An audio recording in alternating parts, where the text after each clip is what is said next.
Between 1984 and 1999, political violence in KwaZulu-Natal claimed around 20,000 lives, most brutally after 1987. When war broke out in Pietermaritzburg between Inkatha and the United Democratic Front, the UDF, Inkatha had the backing of the apartheid security forces, and the UDF was supported by the ANC and its armed wing, Umkhonto weSizwe. Richmond became a killing field after 1994, plunging into chaos. The local police station at some point was shut down. The army moved in and bodies piled up. Now, before democracy, traditional leaders loyal to KwaZulu ruled the region. Rural zones were Inkatha's stronghold, while semi-urban townships like Makwata and Ndaleni leaned towards ANC, despite brutal assaults and police repression.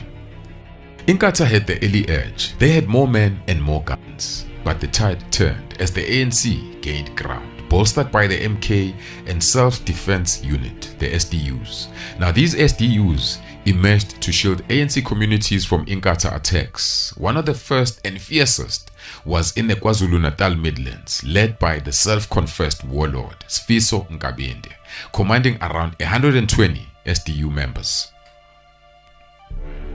The battles were vicious. Makwata, Nkabinde's hometown, was reduced to rubble. Inkatha had a stronghold on most areas, especially places like Pateni, but mass displacements followed. Around 20,000 people fled their homes. By 1993, under Nkabinde's leadership, the ANC fought hard and eventually they won their regions back. Born in Richmond in 1960, Nkabinde was the son of a policeman and a local Inkatha chairman. He came up under the youth leader of Mzwandile Mbonga and rose to lead the ANC's SDUs in Richmond. He was the right-hand man of Harry Gwala, an ANC stalwart and mentor to many Robben Island veterans. Nkabinde was a gun runner, sourcing arms from the Transkei Bantu stand, and his supplier was General Bantu Olomisa, the head of the Transkei army and reportedly close to Sifiso. Now through Nkabinde, AKs, hand grenades, RPG missiles flowed into KwaZulu-Natal, not only fueling the SDUs there, but also in Gauteng. Some even say Nkabinde sold weapons for profit. With firepower and a loyal militia, Nkabinde became a feared warlord. Killers and SDU operatives answered to him. He didn't flinch. He busted his guns heavy. His rise protected ANC stronghold areas, but also it brought bloodshed to his opponents. Now disguised as police officers and soldiers, his units ambushed and executed enemies. Richmond's SDUs carried out numerous assassinations in IFP-aligned areas. In retaliation, Inkatha built its own paramilitary force, backed by the police. They trained over 1,000 men in Richmond, armed with rifles, mortars, and bombs. The war for KwaZulu-Natal had no rules and no mercy. By 1994, as South Africa transitioned into democracy, the war in Richmond seemed to be winding down. Peace talks between the ANC and IFP took place. Rallies were held. Displaced families began returning home. In July that year, the local police struck an unusual deal with Nkabinde.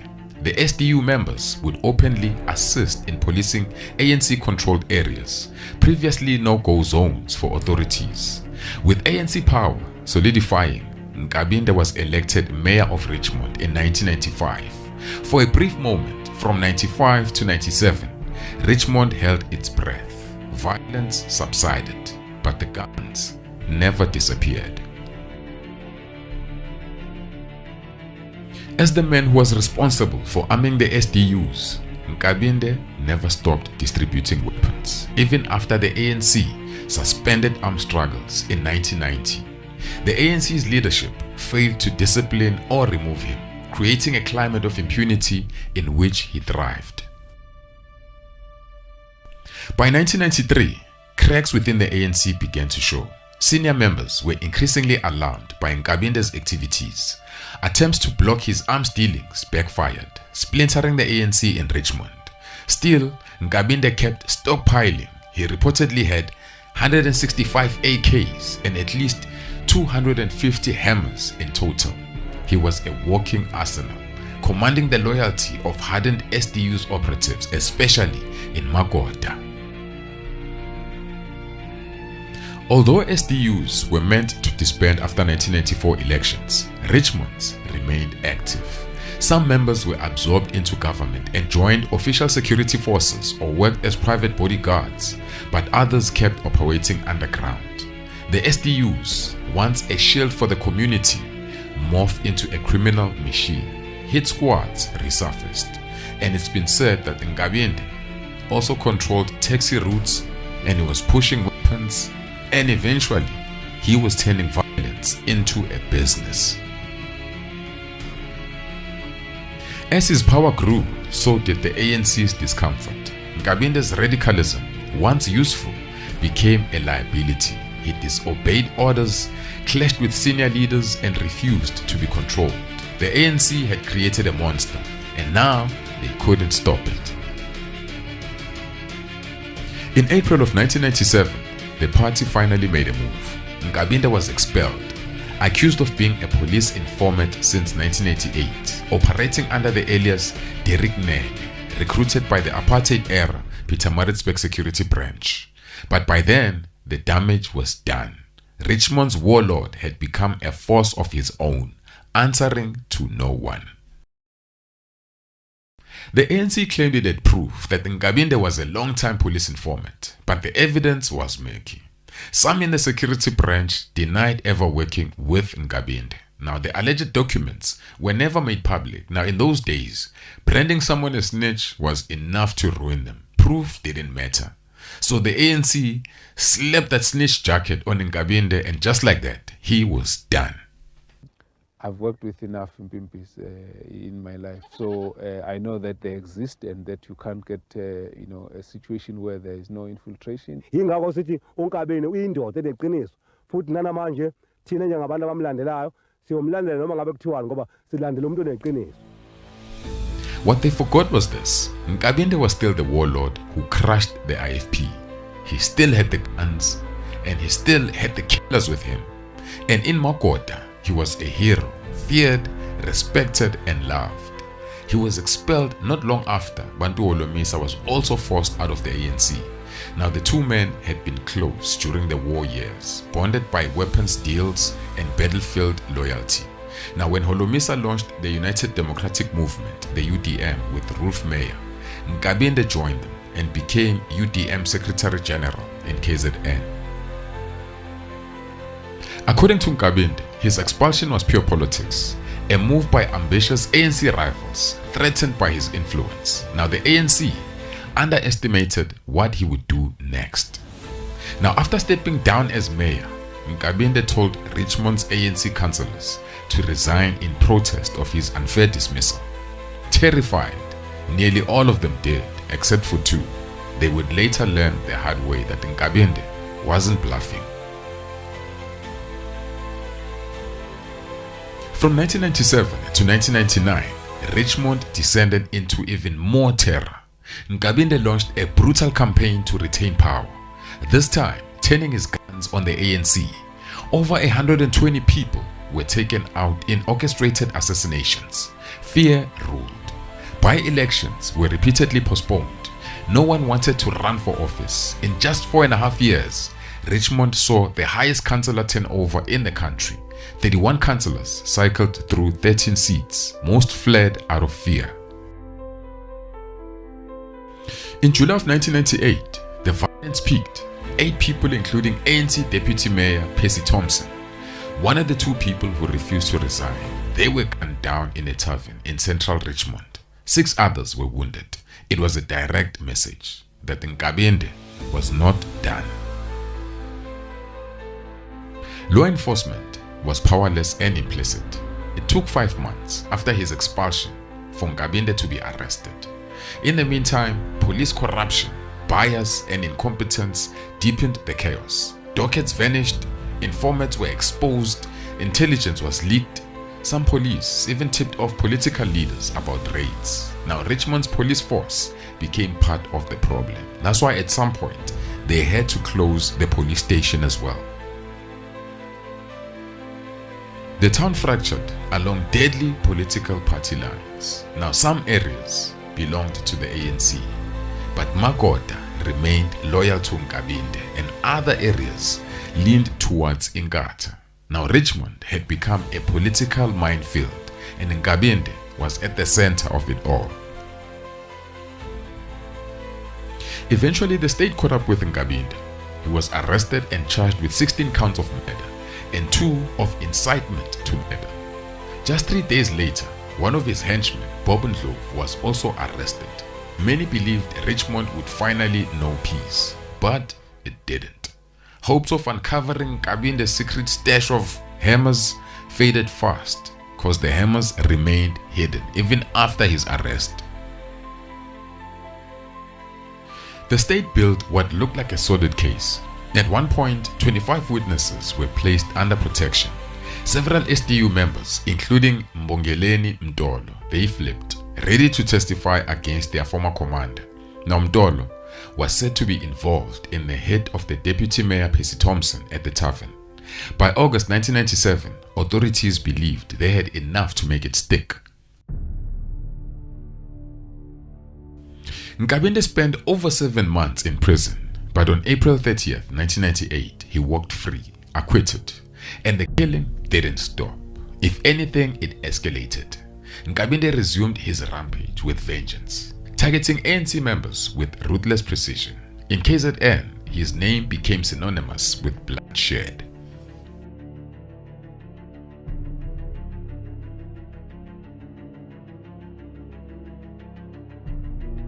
Nkabinde was ambushed outside a supermarket in Richmond. Apparently, it was a quiet day and nobody was on the street, as if they knew what was going to happen. 3 gunmen unleashed 80 rounds into his car. He died instantly. Then hours later, the violence exploded. 11 ANC supporters were gunned down in what appears to be a revenge hit. Now Betty Ndabazitha said her relatives had been attending the funeral of a son when the shooting occurred the same day that Sifiso Nkabinde was murdered.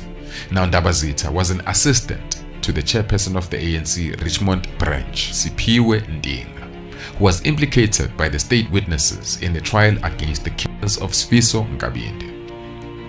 One of the attackers of the 11 people was shot dead by the SANDF troops. His identity sent shockwaves. It was Mbongeleni Mdolo, who was out on bail for the Richmond Tavern massacre. Those arrested for Nkabinde's murder had direct links to the ANC in Richmond. Among them, the bodyguard and driver of someone who later became the ANC mayor in Richmond, Rajavalu. The third arrest changed everything. It was Bruce Mhlongo, who initially, he was the bodyguard of Nkabinde. Now, he turned state witness and claimed that he was paid 200,000 to assemble and command the hit squad that took out Nkabinde. Now Mhlongo, it turned out, had ties with post-apartheid state intelligence world, especially the National Intelligence Agency. Mhlongo had a long dark past, implicated in multiple killings and serious crimes, yet always slipping through the cracks, often by turning state witness. Now, during his arrest, investigators found a high-end surveillance device in his possession, traced directly to the NIA. Though he wasn't a full-time agent, sources confirmed he had been paid by the agency on multiple occasions. Rumors were going around that Mhlongo had allegedly suggested that senior ANC figure Zweli Mkhize financed the hit on Nkabinde. But in the end, it was just that, a rumor. No proof, no charges. But what remained was a trail of bodies, secrets buried deeper than Nkabinde's weapons, and a town still haunted by the ghost of its most feared son.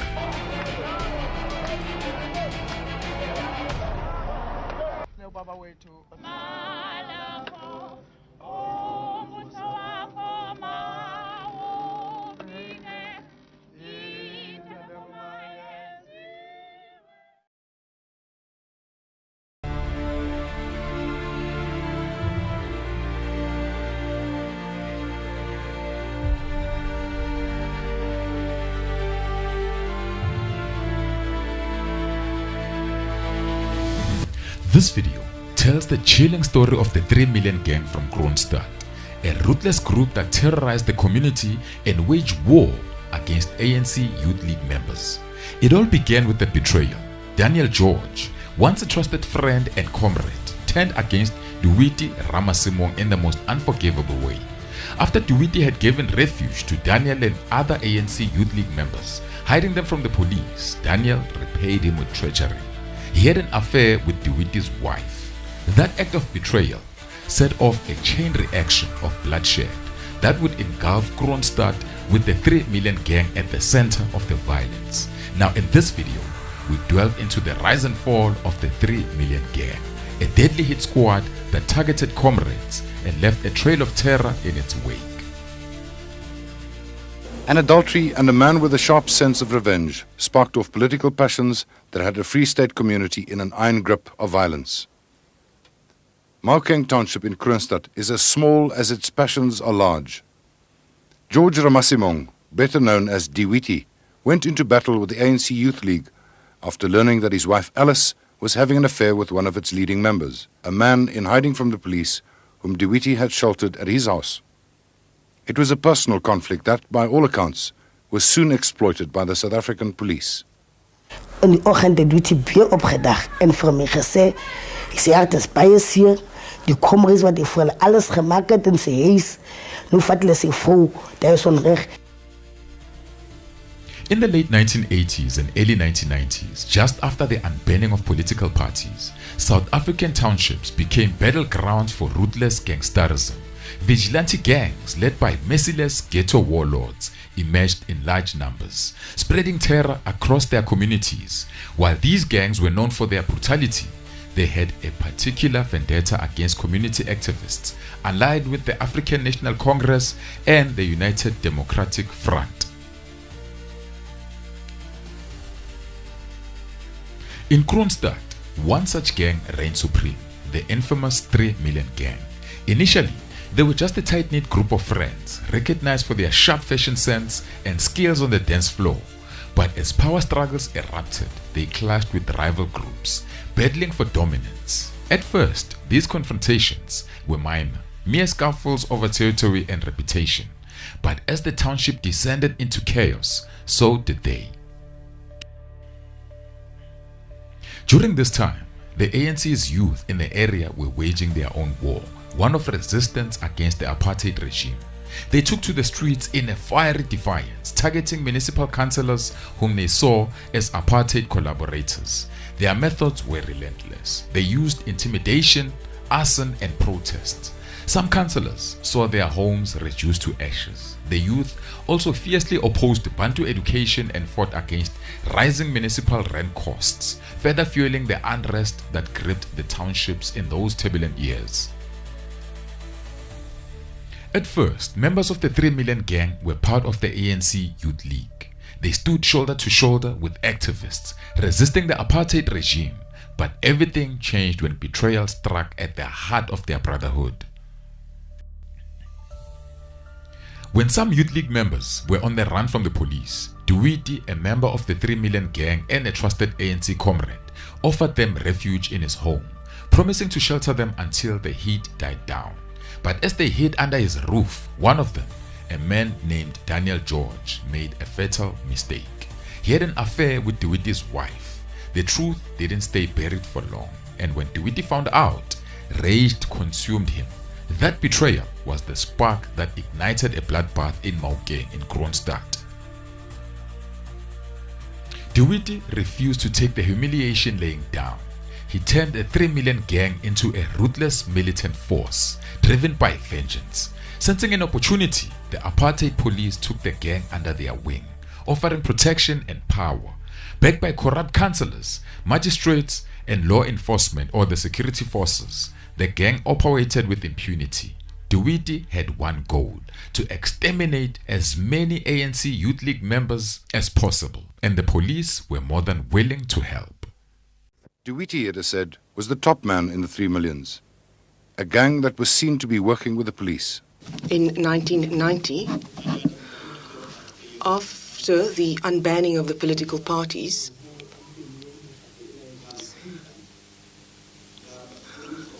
a group was formed and it was called the 3 Million. The situation, as from September 1990 until 1992, was sheer hell in Maokeng. I can describe it as hell.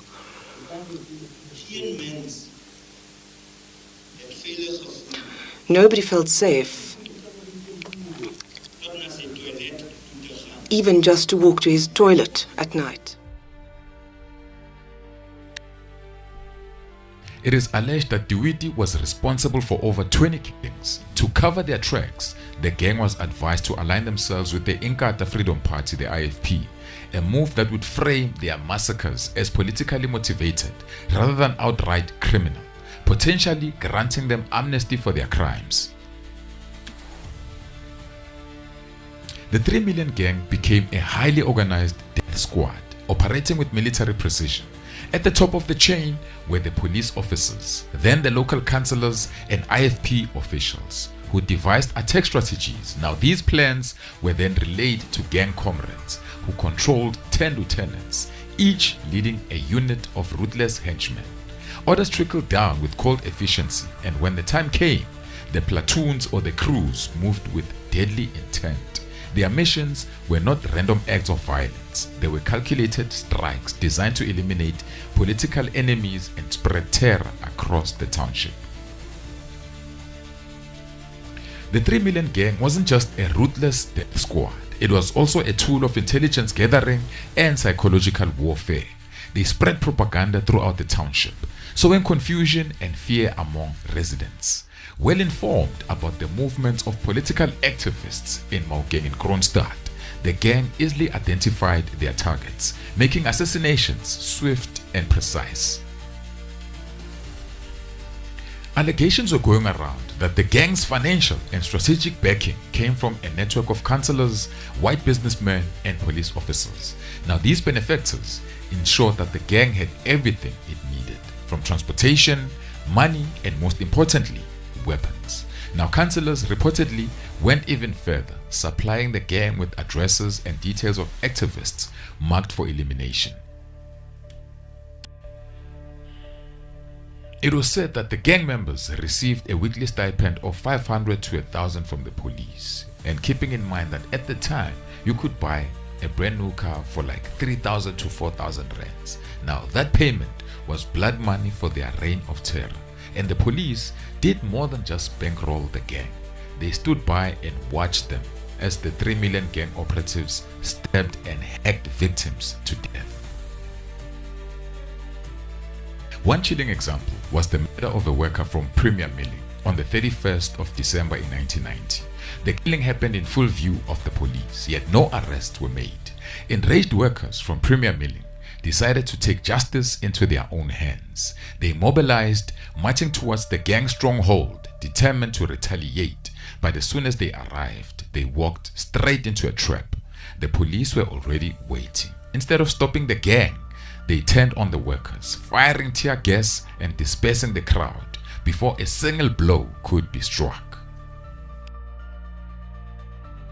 By April 1991, the violence had reached a breaking point. The ANC organized a march to Kroonstad police station to deliver a memorandum condemning the 3 Million Gang's pederast activities. But the gang's response was swift and brutal.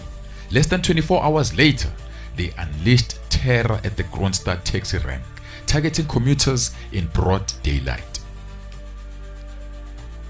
The ANC accused the gang of extorting taxi passengers and bystanders, forcing them to pay protection money at knife point, all under the watchful eye of the police. When authorities finally made a move, they arrested 9 gang members, only to release them soon after without any charges. Yes, I came around here in 1991 at the height of the fighting. In fact, at the height of their terror, reign of terror here. It was a terrible situation for all the citizens here. Everybody was terrified of them. And Dewiti, I think at that time, killed about, already ascribed to him, it was alleged at least no less than 22 murders. But still, the senior magistrate of that time continued to give him bail each time he got arrested.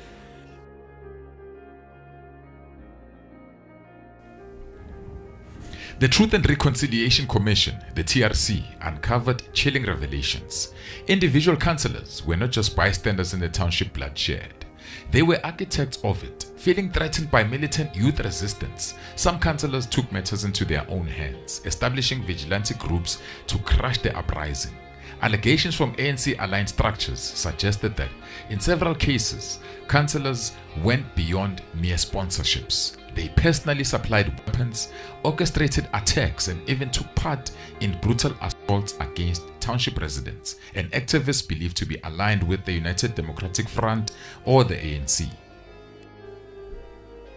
The TRC also had damning testimonials that some of these death squads were the brainchild of apartheid security forces operating under the direct command of senior police officers. Magistrates and prosecutors were accused of sabotaging criminal cases against gang members, ensuring that the vigilante groups remained untouchable.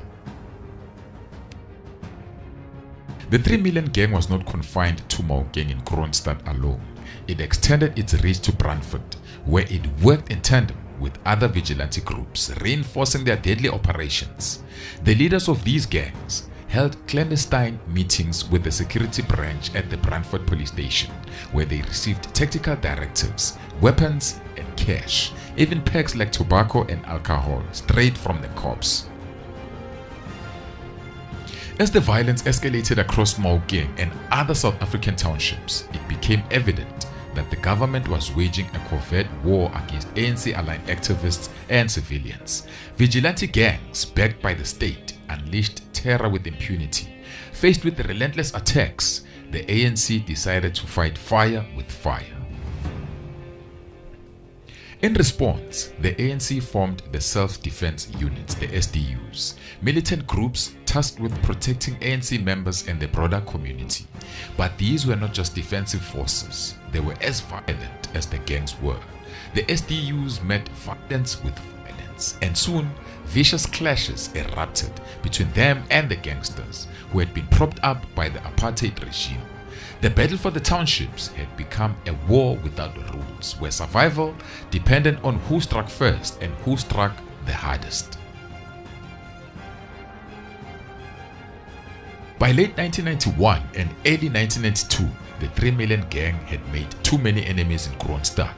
Their reign of terror had reached its breaking point. The self-defense units and the enraged community members were no longer just resisting, they were actively hunting down gang members, determined to wipe them out. In April of 1991, chaos erupted in Maokeng after the gang was suspected of fatally stabbing an 18-year-old pupil. Furious scores of students took to the streets, throwing stones and setting fire to a house belonging to a gang member's brother.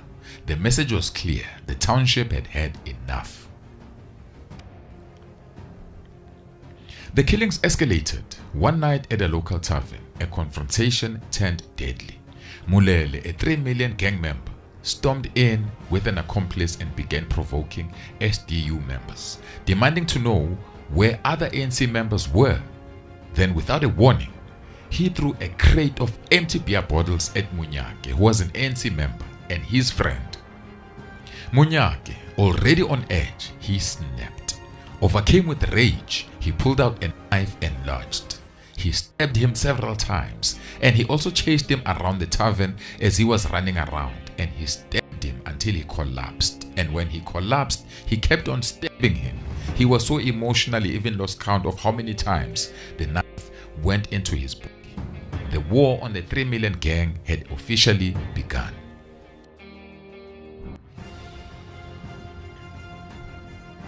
Then came the biggest target of them all, Duwiti himself.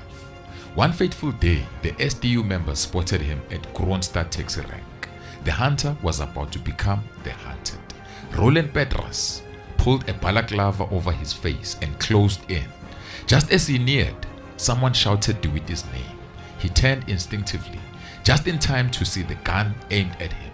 Roland shot him. Realizing the danger, DeWitty bolted, weaving through the crowd, but he ran straight into a dead end, a towering fence too high to climb.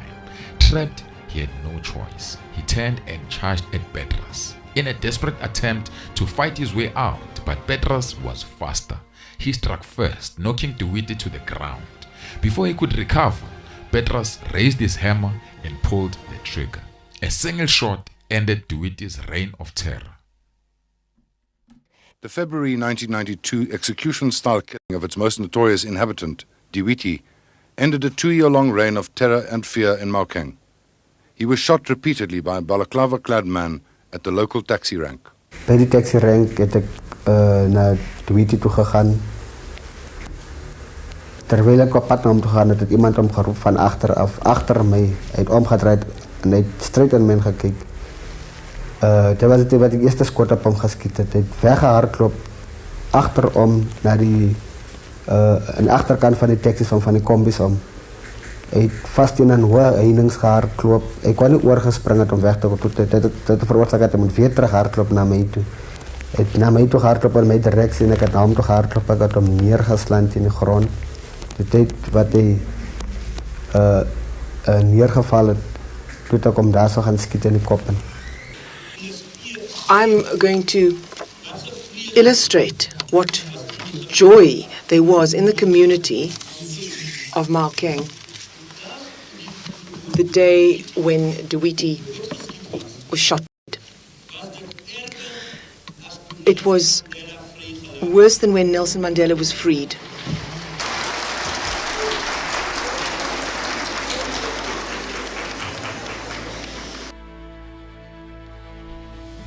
At the Truth and Reconciliation Commission, the TRC, Roland Petras applied for amnesty. He had been sentenced to 14 years in prison for the murder of DeWitty, but he maintained his stance. He was not guilty of murder. The 3 Million Gang was a police-backed death squad. So he testified, we had no choice as the ANC allied forces. We had to eliminate them before they eliminated us. And so, with the fall of DeWitty, the 3 Million Gang, once untouchable, they crumbled. In my evidence this afternoon, I have said that the previous system have turned our young people into murderers, into to people without any feeling. It is not their mistake. We must put the blame squarely on the previous government, the NP government. Petras is one of 5 ANC Self-Defense Unit members who are in prison for the murders of members of the 3 Million Gang. This week, they asked the Truth and Reconciliation Commission for amnesty. Macheba Tulo was commander of the SDU. I am applying amnesty concerning the killing of Sifiso Ntemo, whom I was part of those people who killed him. And then the motivation is totally political, because the said person was part of the 3 Million Gangster, which was terrorizing the community and doing all its efforts to eliminate the African National Congress and its alliance. I killed Sifiso Ntemo on the 11th of February 1991. Yes, the situation that day was very much tense, see, because the policemen were collaborating with the said gangster, which is 3 Million.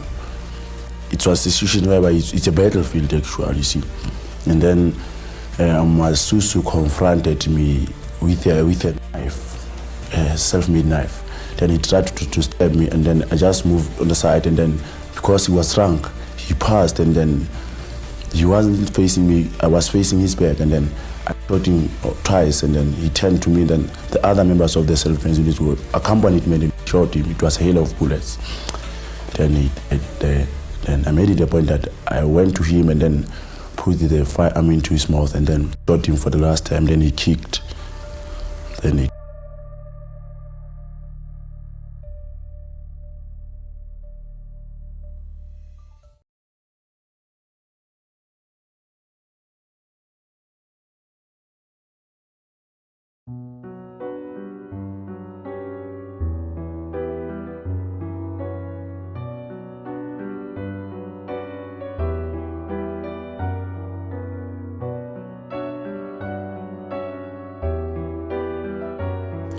Russel Ngubo is a powerful figure within the ANC. In the early 90s, the media branded him one of the feared warlords of KwaZulu-Natal's Midlands. He was a loyal henchman and a trusted lieutenant of the notorious Sifiso Nkabinde, until their alliance collapsed after the ANC exposed Nkabinde as an apartheid spy. Ngubo hailed from Bentley in KZN Midlands, a region where the IFP once held strong influence, but through his fearless leadership and determination of his comrades, Bentley was transformed into an ANC stronghold, won through blood, fire and a barrel of a gun. Now this was at the height of the brutal political violence between the ANC and IFP, a war that painted the province red. Operating as an underground member of the ANC, Ngubo carried out dangerous missions. One of his main roles was to recruit communities into the movement. In 1994, while on a mission to recruit in Teflon, his cover was blown. Word spread that he was flipping IFP supporters into ANC members. An ambush followed. Ngubo survived, but an R5 bullet tore through his arm. From that moment onwards, secrecy was no longer an option. Ngubo emerged openly, assembling a militant unit of comrades ready to fight Inkatha head-on. Side by side with Nkabinde and with the backing of Chief Ernest Nzimande, they launched a ruthless counter-offensive. The battles were bloody. Casualties, many, and the war for control of the Midlands became even deadlier.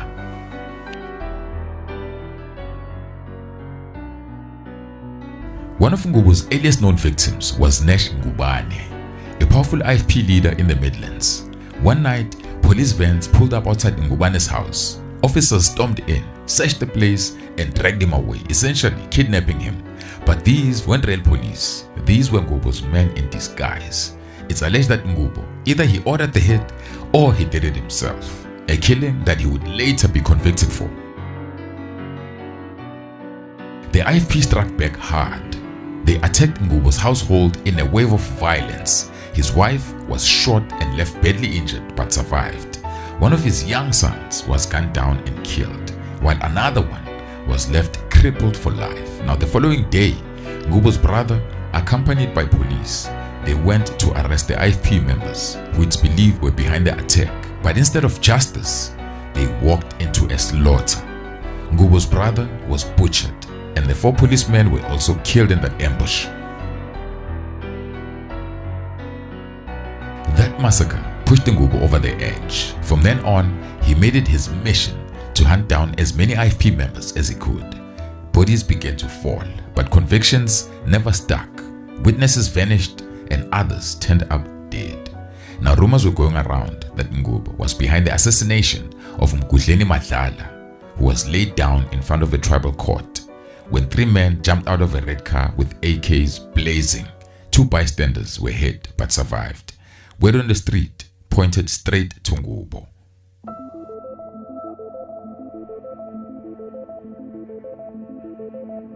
Another name tied to him was Chief David Molefe, a wheelchair-bound IFP leader who was riddled with shots in broad daylight. Again, whispers said Ngubo's hand was behind it. The violence didn't stop there. When the men accused of laying down Ngubo's brother were granted bail, Ngubo was allegedly waiting outside the courthouse with the hammer. Now as the suspects walked amongst the crowd, shots rang out and bullets tore through the air, but somehow the targets escaped unharmed. No one dared to testify against Ngubo, and he denied everything.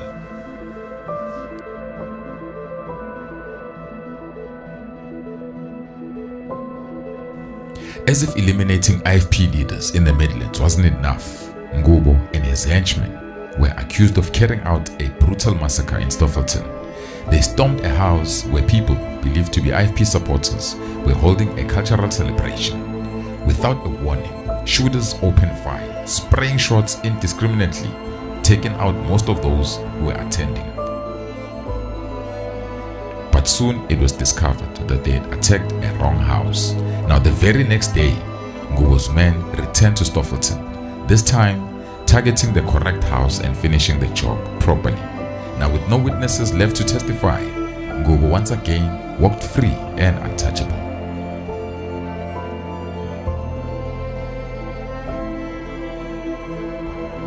Ngubo wasn't just feared on the streets, he was also a prison boss, in charge of human resources in the KZN prison system. He essentially controlled warders and staff across the province. His rise in corrections began in 1987 when he joined the service and became an instructor in the prison training college. Ngubo quickly made his mark. He became one of the early members and possibly even one of the founders of Pop Crew in KZN, at the time when security forces were banned from joining worker unions.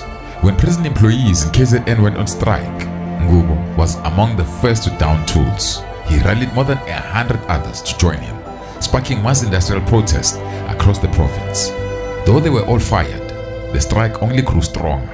In the end, for the sake of peace, the government reinstated everyone. That victory gave Ngubo even greater clout amongst the workers. Already a powerful ANC figure in Nkabinde, he was now respected and feared even more.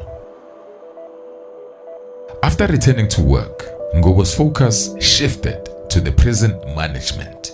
But with power came darker allegations. Whispers spread that he was assaulting some members of senior management, kidnapping them and subjecting them to brutal beatings. Now inside the system, Ngubo had become a bully. But instead of being punished, he kept on climbing the ladder. Fear protected him and promotions followed.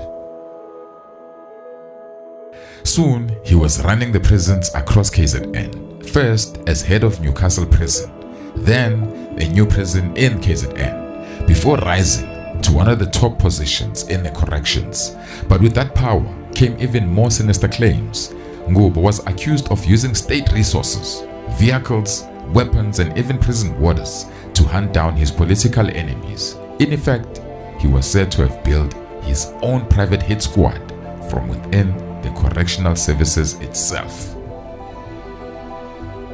Earlier in his life, Ngubo worked side by side with Sifiso Nkabinde, another feared warlord who was said to have laid down more than 120 people. Now, with the alleged support of Chief Ernest Nzimande, they unleashed a brutal war against IFP in the KZN Midlands, especially in the area of Nkabinde. But alliances don't last forever. Over time, Chief Ernest Nzimande of Nkabinde grew disgusted with the ANC's bloody tactics. Shocked by the slaughter in the Midlands, he turned against them and decided to testify as a state witness. He was ready to expose Ngubo and reveal a long list of hits he claimed Ngubo had ordered. The decision sealed his fate. Not long after, Ngubo and his henchmen stormed Nzimande's home and riddled him with shots.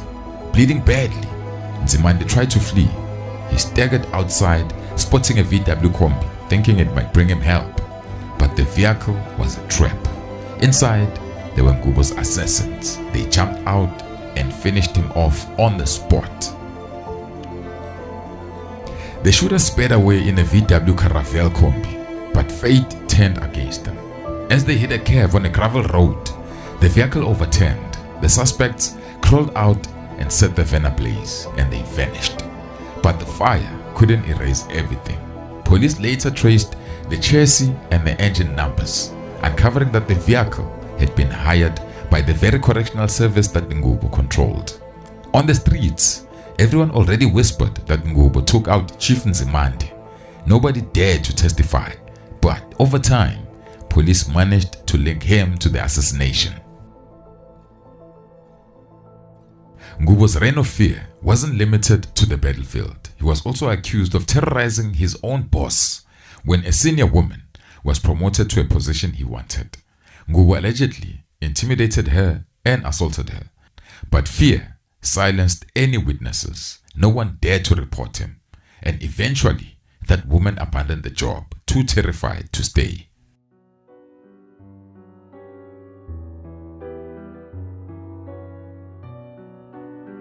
Ngubo was known as the Teflon man, untouchable. Now his position as an ANC leader in Nkabinde shielded him from justice for years. But eventually, the Scorpions in KZN grew tired of his brazen hits and ruthless impunity. They launched a massive investigation, zeroing in on the heads of Chief Nzimande and Nesh Ngubane. And at last, Ngubo was arrested and prosecuted, sentenced to 25 years, but Ngubo only did 12 years.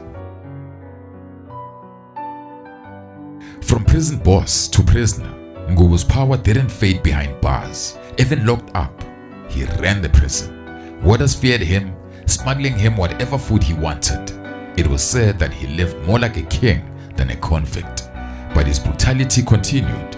He was accused of assaulting guards, and one of them was a pregnant woman. The fear grew so intense that warders staged a protest, refusing to work if Ngubo wasn't transferred. For hours, they stood outside the prison gates from 9 a.m. to 5 p.m., demanding protection, and eventually, Ngubo was moved to Simex prison. Even there, he found a way back into regular prison. Now, most of his sentence was spent in prison hospital, where conditions were softer and where Ngubo, ever cunning, knew how to work the system. In 2017, Ngubo walked free. Not long after, he violated his parole when he left KwaZulu-Natal to attend the ANC's elective conference in Nasrec, Johannesburg.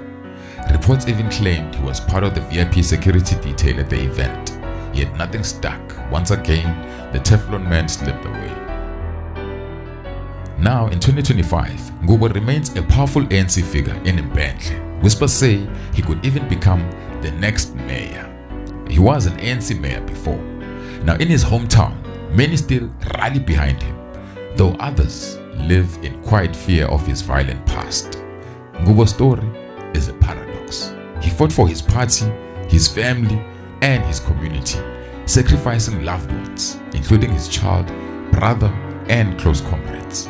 But he also left a trail of blood. Official records tie him to more than 30 murders. To some, he's a hero. To others, an unforgivable villain.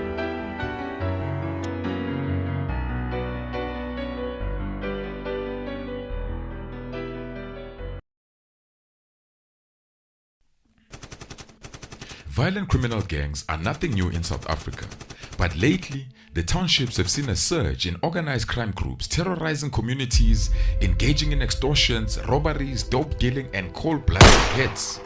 There was a time in Tembisa where treacherous gangs ruled the streets with an iron fist. By 6 o'clock each evening, we'd be barricaded inside our homes, doors locked while a symphony of gunfire erupted outside. It felt like a war zone with comrades and gangsters violently clashing it out on the streets of the East Rand. Now, in the tense lead up to the 1994 elections, Tembisa was captured by Gangsterism. One of the most notorious gangs to emerge during this period was the Toasters gang, led by a ruthless street warlord known as Aster.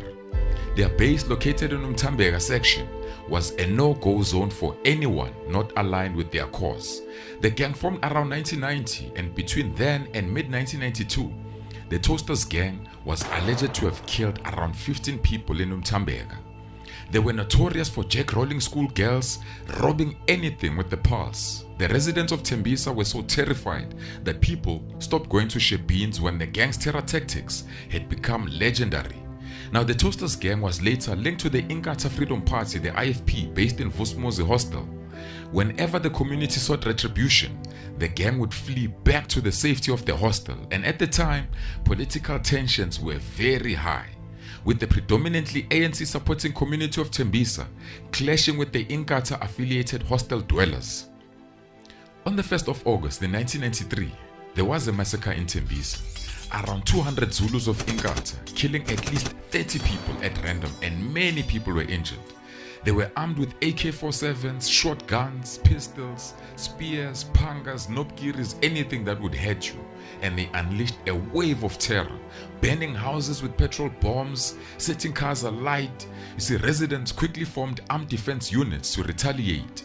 Now, these tensions were part of a broader strategy to disrupt the upcoming 1994 democratic elections. Now, in this episode, we'll delve into the treacherous history of Tembisa's most notorious gang, the Toasters, and the political violence between the hostel dwellers and the broader community.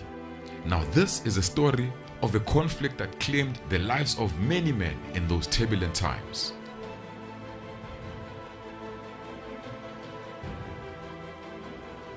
Before Tembisa, in the 1930s, there were settlements such as Dindela near Edenvale, Pelindaba in the Isando Spartan area, Mooifontein and Diki Line. Now, when the National Party came to power in 1948 and implemented apartheid policies, black people were forcefully removed from these white areas and relocated to the newly established Tembisa in the early 1950s. Now, neighborhoods or sections within Tembisa were divided according to the tribes or languages people spoke. Zulus and other Nguni speakers in one area, Sothos, Pedis and Tswanas in another, Tsongas, vendors in separate section. Now, over time, these areas became more mixed, but residents were often separated by sections they lived in and at times by their political affiliations. This hostel is called the Setoga Hostel. It was the first hostel in Tembisa. This hostel is called the stronghold of the ANC.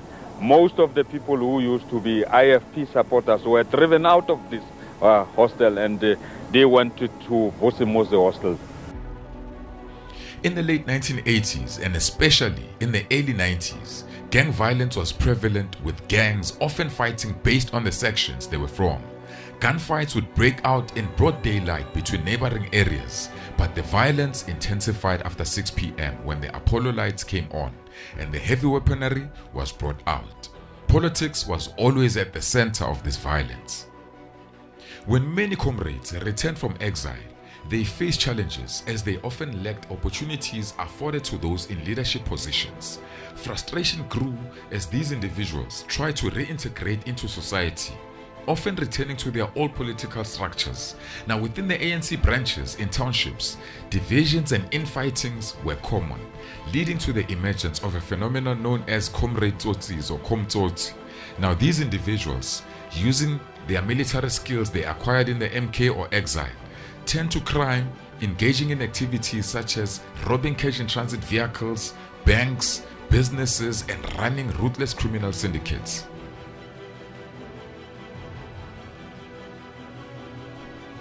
The Toasters gang were initially affiliated with the ANC as comrades on the ground, but over time they became notorious gangsters and were eventually expelled from the organization. Initially, they were known for their involvement in car hijacking syndicates and robberies. However, after their departure from the ANC, they made enemies with some members within the party, leading to intense and violent conflicts.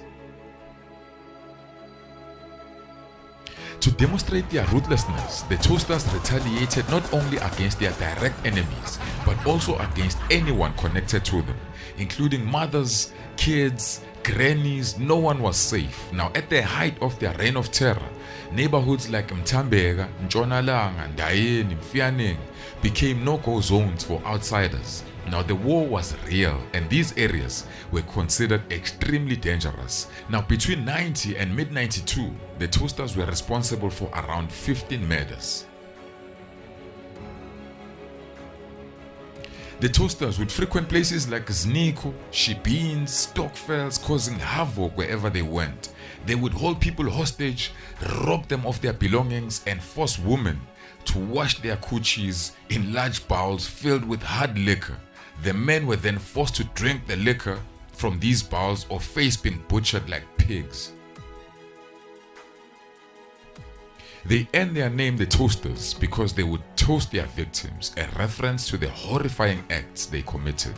As kids, we had countless terrifying stories about these guys, many of which are too gruesome to even repeat.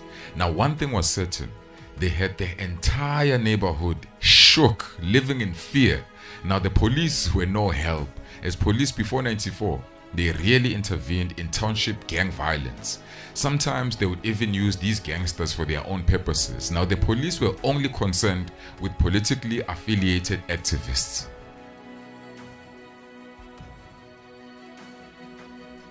In response, comrades, street committees, and the community banded together to stand against this ruthless gang. Now, the community began actively hunting down the Toasters, intending to kill and toast them in return. Now, one night, the gang went to a shebeen to rob and terrorize as they usually do, unaware that comrades were nearby searching for them. Now, when the Toasters began their rampage, the people fought back and the gang fled. They chased them. But one member of the gang was not so lucky. He was captured by the mob and killed on the spot. After this event, the dynamics shifted dramatically. The once feared gangsters became the hunted. They eventually sought refuge in the Vusmuzi Hostel, where the members of Inkatha resided, and it was the only place in the neighborhood where they were safe. This hostel, on the other side of town, housed a gang called the Toasters. They were young IFP members who got out of hand. Their political and criminal activities included murder, rape, assault and robbery. The Toasters left a trail of destruction behind them. Their signature: burnt houses, property and people. Whenever they would find a comrade, they would take you in their car and then they would kill you and then they would burn you. They took this child and put him inside hot oil, and that's where the name originates from. The Toasters terrorized the community. They had a predictable route from the hostel down the hill, past a filling station where they entered ANC area. On the 1st of April 1992, one of their victims was Lafina Dlamini. Inkatha and the Toasters came from the other side. They were carrying guns to attack people here in the township. They started shooting people out there in the streets until they entered my home here. His friend Tommy, who was standing next to the window, was shot but escaped death by hiding underneath a table. His mother, Lafina, entered the room, not knowing that an attacker was waiting by the window and that his next shot would be fatal.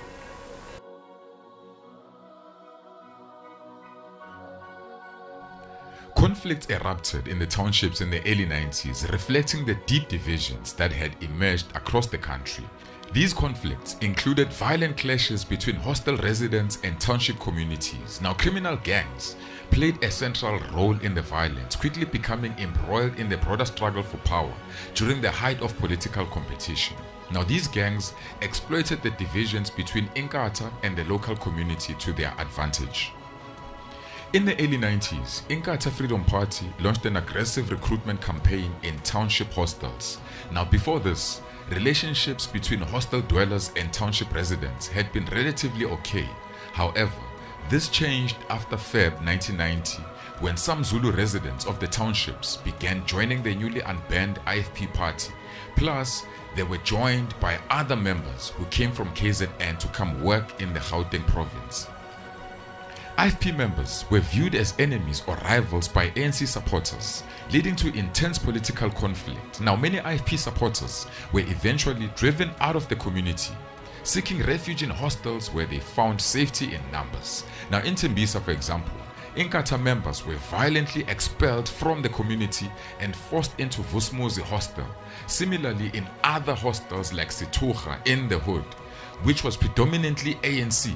Now, the Inkatha supporters were also driven out of that hostel as well to Vusmuzi Hostel, so it was crazy times.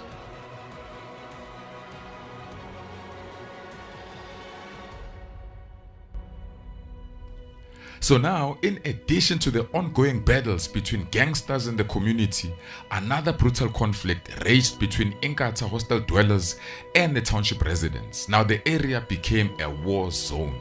You know, growing up in such a dangerous environment, we never imagined that peace could ever be possible amidst the atmosphere of intolerance and hatred between the township residents and the Zulus in Vusmuzi, plus the gangsters. As someone in the media openly stated, all it took to ignite a war in the eastern townships was 2 bullets, one fired at the hostel and another at the residents' homes. And you've got a perfect concoction for a violent storm.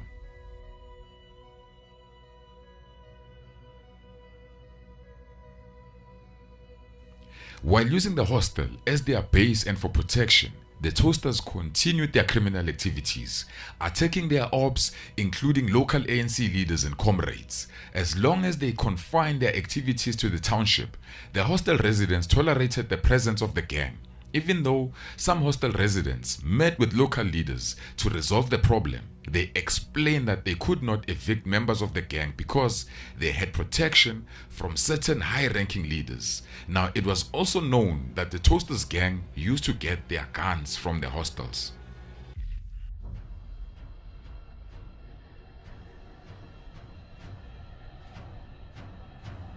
As the community's anger and frustration with the gang worsened, more members of the gang were hunted down day and night by comrades and people seeking revenge. One day, a comrade by the name of Abel got into an accident while trying to escape from the gang, and he crashed into a neighbor's precast wall. When the members of the gang came for him, he apparently tried to run away, but they caught up with him, and the first shot hit him in the forehead, and he was later finished off with multiple bullets fired from all sides. During Abel's funeral, as comrades were paying their last respects, shots were fired and people fell with bullet wounds. The attackers were firing from trees around the cemetery. The shooting was so intense that people fled, leaving the grave uncovered. The gunfire continued for a while, and police in Caspers or hippos did nothing to stop the shooting. The gang also attempted to kill his son Sipho, but they failed.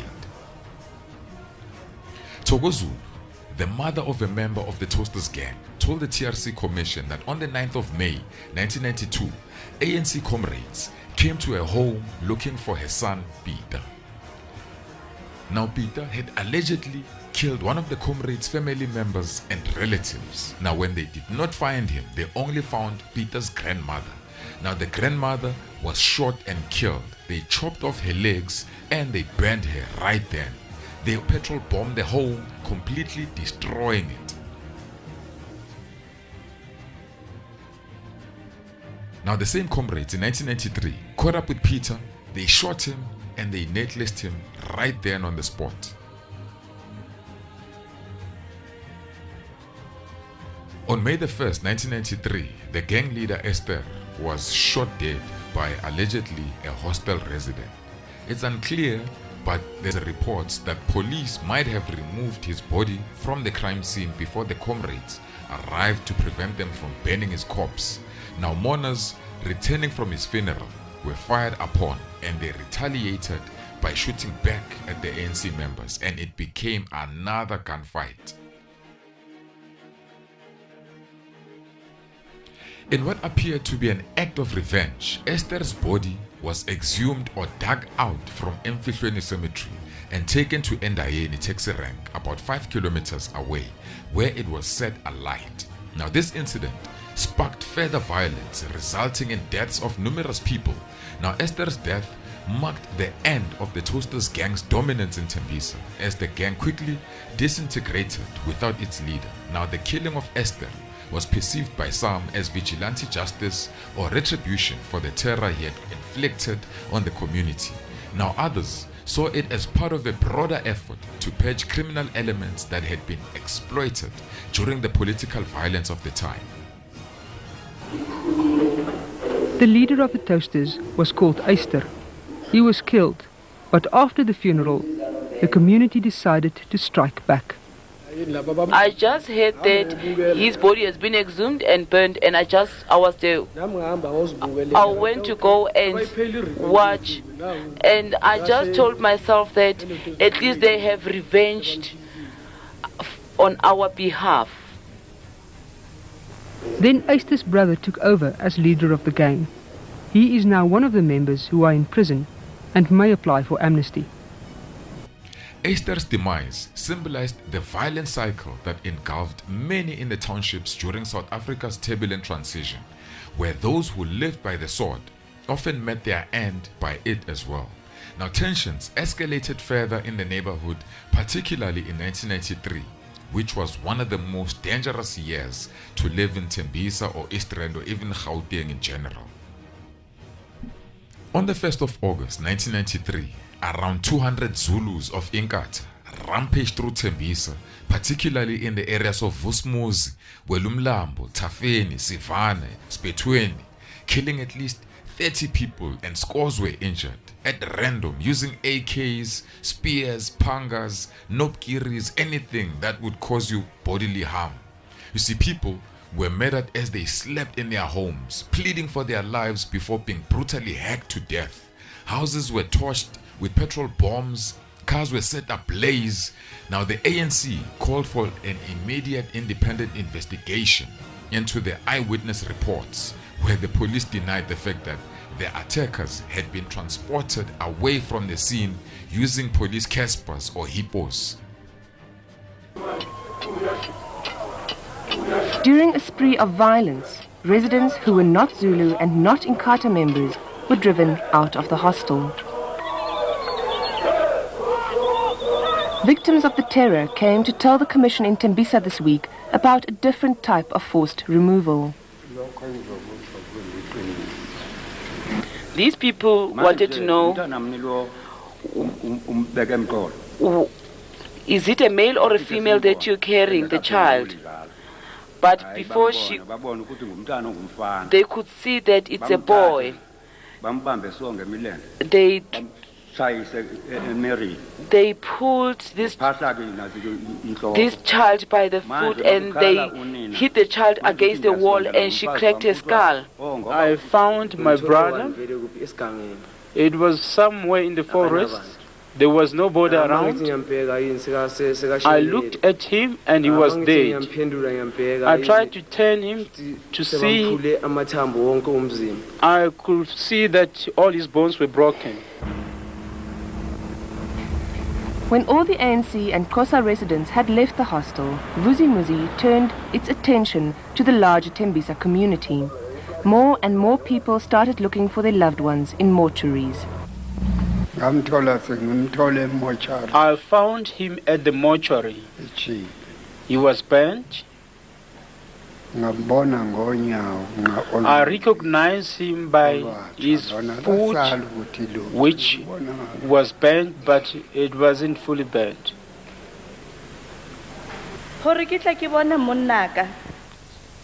What made me identify my husband was a piece of clothing under his arm, which was broken in half. His right hand was actually amputated. His legs were broken in half. The massacre was intended to unleash tribal and racial wars and to prevent the negotiated transition to a democratic and non-racial society. Now, in the week leading up to the Tembisa massacre, about 90 people were killed in other East Rand townships in Johannesburg. Following this period of intense violence in the Eastern townships, South Africa's journey towards democracy continued to be filled with challenges despite escalating violence and deepening mistrust between communities. The early 90s also marked the beginning of significant political change. Eventually, intense negotiations and peace talks led to the establishment of a transitional government. Now, this culminated in South Africa's first democratic elections in 1994, where Nelson Mandela was elected as the country's first black president. Now, the end of apartheid and the beginning of a new democratic era did not immediately heal the wounds inflicted by years of violence, but it laid the foundation for reconciliation and nation building. Now, the legacy of violence in the East Rand and other areas remains a reminder of the painful path South Africa had to walk to achieve freedom.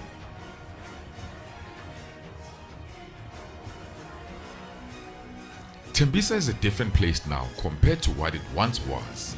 Though the events of the past have undeniably shaped its present, many children grew up without fathers, uncles or brothers.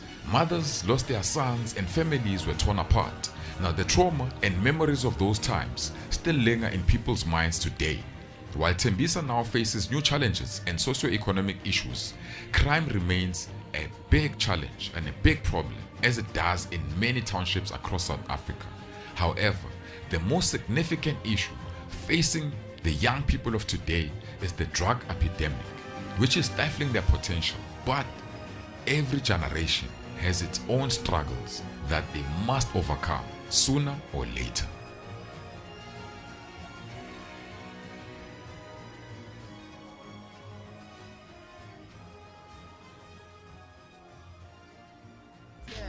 The female dog igama layo Tembisa mawungisukela ngihamba nayo ngithi Tembisa ngiphume Tembisa ngathi abungithembisa ngole nge-fast cash mangabe lost ngiyayichangeisa. Got the female dog igama layo Tembisa mawungisukela ngihamba nayo ngithi Tembisa ngiphume Tembisa ngathi abungithembisa ngole nge-fast cash mangabe lost ngiyayichangeisa.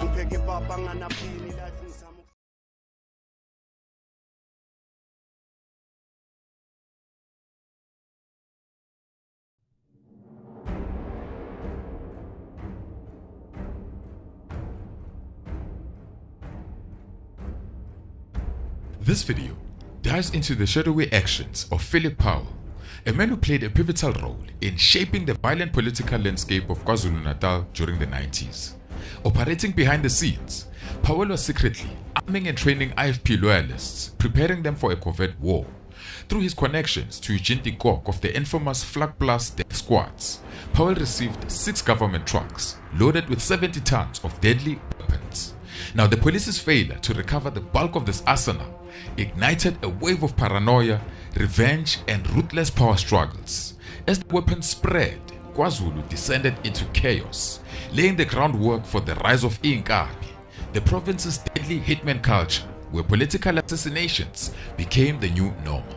Now, in this video, we'll uncover the controversial rise of Philip Powell, from apartheid spy to IFP warlord, and how he armed a political movement, evaded justice, and left a legacy of violence that still echoes across the province to this day. I've offloaded trucks and trucks of grenade launchers, submachine guns, light machine guns, grenades, anti-personnel mines, tank mines.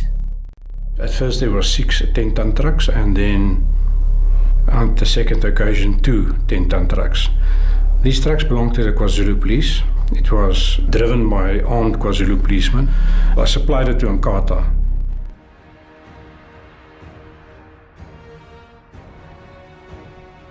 In 1986, during the dying years of apartheid, South Africa's security forces launched a deadly strategy to use the Inkatha Freedom Party as a third force against the ANC.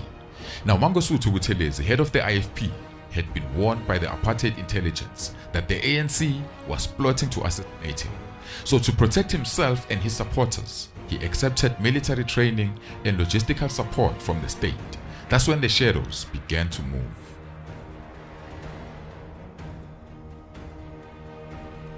Apartheid operatives didn't just fund the IFP, they embedded their own agents within it.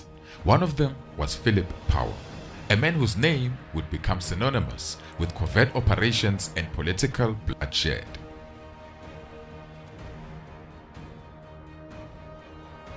The late 1980s and early 90s were a time of intense, almost uncontrollable violence in South African townships.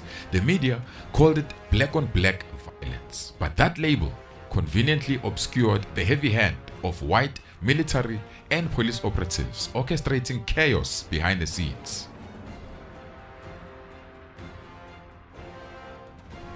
At the center of this was Operation Mariam. This was an intelligence-led campaign designed to destabilize ANC strongholds and empower Inkatha-aligned forces. Now, in 1985, the government put a plan together. High-ranking officials, including Defense Minister Magnus Malan and General J.J. Geldenhuys, met to authorize the plan. They were also joined by Adrian Flock, General P.J. Kutsie, and even F.W. de Klerk. They were all involved in authorizing the way forward. By 1986, the plan was in motion. South African military intelligence began training the first group of IFP recruits in the Caprivi Strip of Namibia. The training lasted 18 weeks. Now, the real goal was to arm and prepare Inkatha fighters to wage a covert war against the ANC and its allies. Now, these recruits, later known as the Caprivians, returned to KwaZulu, some to their hostels in Gauteng. They all took up positions, some as bodyguards, strike units, and enforcers for local chiefs and Inkatha leaders. What followed was a trail of blood that stained the townships across the country.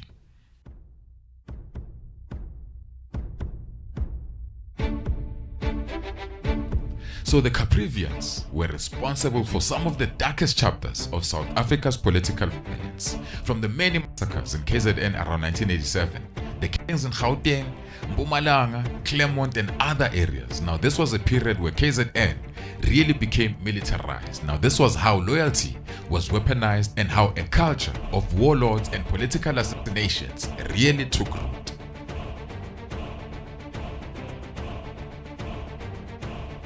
Philip Powell was no ordinary figure. A former apartheid spy, a secret policeman, and a propagandist for a right-wing publication. Powell later emerged as a militant force within the IFP. He served as the party's urban representative in the KwaZulu homeland government and remained on the police's secret payroll long after assuming his political role. Now, at one point, he even held the title of secretary to Mangosuthu Buthelezi in KZN's Midlands, acting as both an advisor and an arms dealer for the IFP.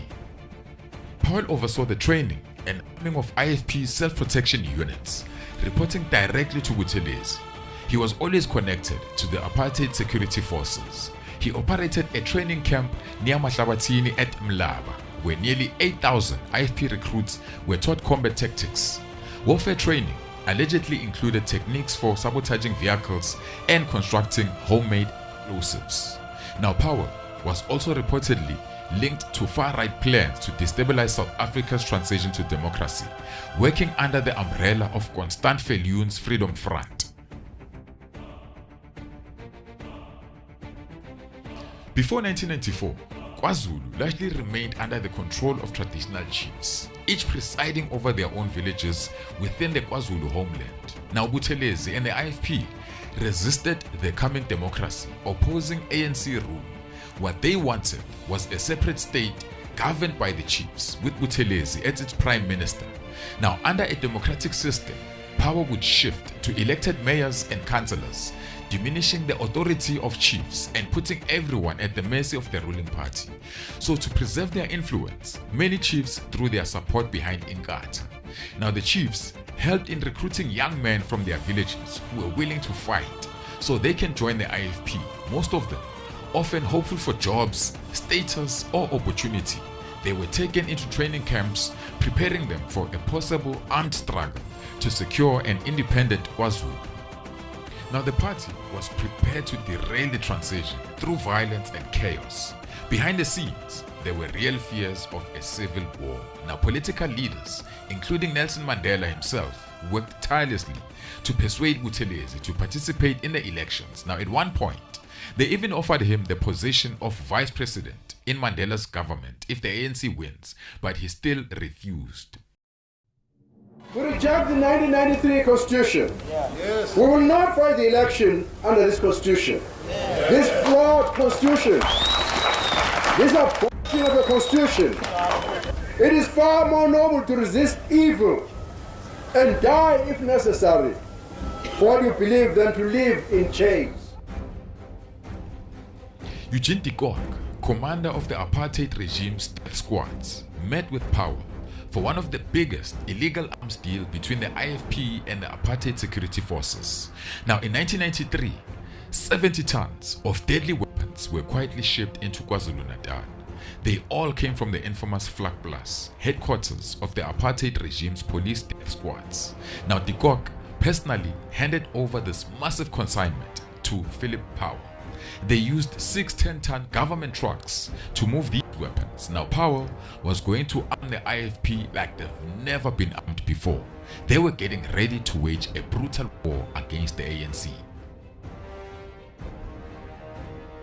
Now, these weren't just weapons, they were tools of war, part of the vast arsenal stockpiled by Flak Plus over decades of dirty operations.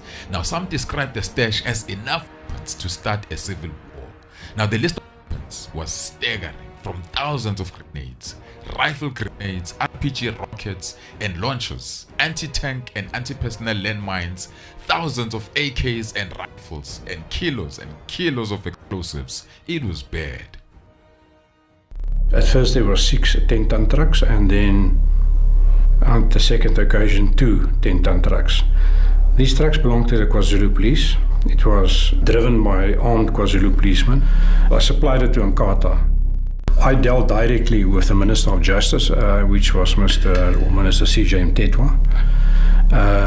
Sometimes we loaded his official Mercedes-Benz that his bumper kept on throwing up sparks with ammunition, grenades, firearms for him to assist in the KwaZulu area. As the clock ticked down, the risk of a full-blown conflict loomed.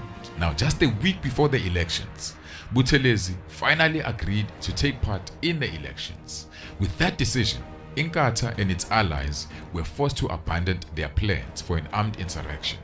Now, had the 1994 elections collapsed into conflict, the ANC would have faced not only far-right wingers of the apartheid regime, but also a well-armed and mobilized Inkatha.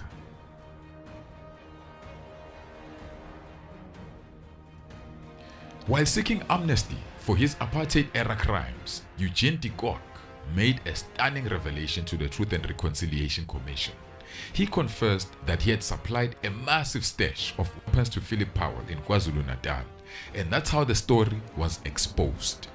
Now, the Scorpions wanted to charge Powell with high treason for the arms deal, but Powell asked for amnesty. Now, his deal was he would reveal the weapons in exchange for immunity from prosecution. Now, eventually, Judge Mukoteri Mpia agreed to the deal, but not everyone was on board. Bulelani Nguka, head of the Scorpions or head of the National Director of Prosecutions, still wanted Powell to face charges. De Kock, who had delivered the weapons and explosives to Powell, claimed he had no knowledge of where they were headed. When Powell was eventually arrested, he agreed to lead the police to two major weapons stockpiles. What the police didn't know, though, was that Powell held both a South African and a British passport, so given a chance, he was going to skip the country. In May of 1999, Powell guided investigators to a hidden bunker in Ngcutu. Inside, there were 7 tons of ammunition. Not long after, Powell left South Africa for London, officially to study, but in reality, he was evading prosecution. Now, the Scorpions wanted him back, but Powell promised to cooperate from abroad, offering to disclose the remaining weapons if granted full legal protection.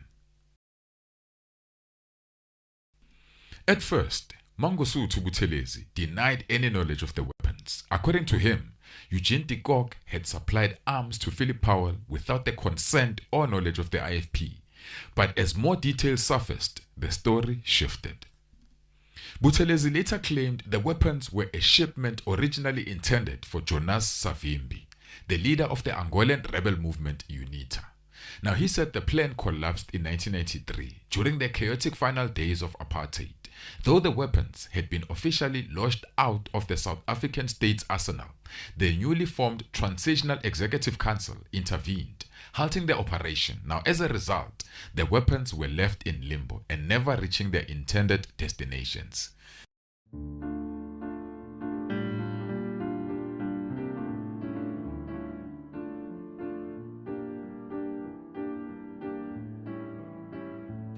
After Powell fled to the UK, the Scorpions attempted to have him extradited, but with his British citizenship, along with a lack of political will, made extradition nearly impossible. Now, the IFP also pushed back, insisting that Powell should only be extradited once ANC leaders like Bheki Cele, Simphiwe Nyanda and Meg Maharaj disclosed where they had hidden weapons for Operation Vula, the ANC's secret contingency plan in case peace talks failed. Now, Ndlovu of the IFP also alleged that Sifiso Nkabinde had been assassinated before he could reveal the location where the ANC had stashed their weapons. In the end, Powell revealed the location of only about 6 tons of weapons. The remaining 64 tons vanished without a trace. Still, what we do know is this: the guns made their way into KZN, and they came in massive numbers. Now, on the one side, ANC-aligned figures like Sifiso Nkabinde were quietly stockpiling weapons into the province, and on the other, Powell was doing the same, but on a far greater scale. The result was a dramatic and dangerous proliferation of illegal arms in KZN, far surpassing any other region in South Africa, and that's how KwaZulu-Natal became the killing fields of South African politics.